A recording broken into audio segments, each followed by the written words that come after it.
Robot return to origin. Question.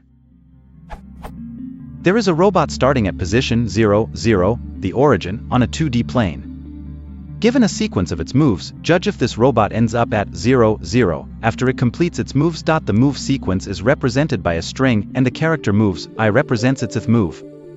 Valid moves are R right, L left, U up, and D down. If the robot returns to the origin after it finishes all of its moves, return true.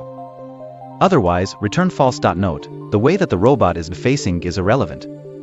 ARA will always make the robot move to the right once, GEL will always make it move left, etc. Also, assume that the magnitude of the robot's movement is the same for each move.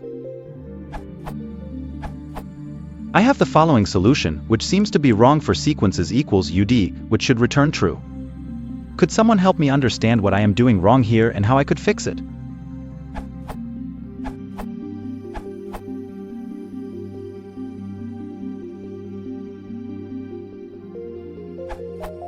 This solution seems overthinking it by quite a bit.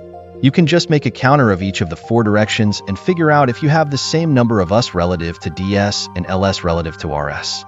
Return S.count U equals S.count D and S.count L equals S.count R gives you a linear solution that can be optimized into a single pass with something like.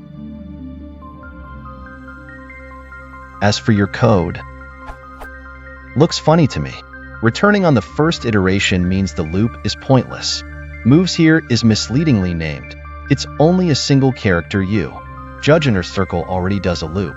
So if you really want to brute force it, you'll only want 1 loop over the sequence rather than 2.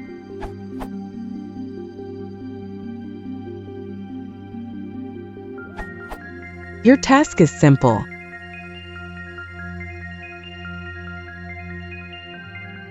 You only have to check whether the number of ups equals the numbers of downs, and lefts equal rights.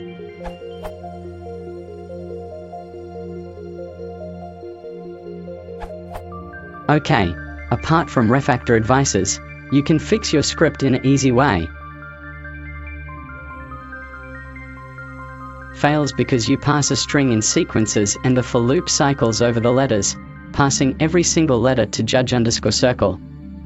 Remove the for loop and pass sequences to judge_circle.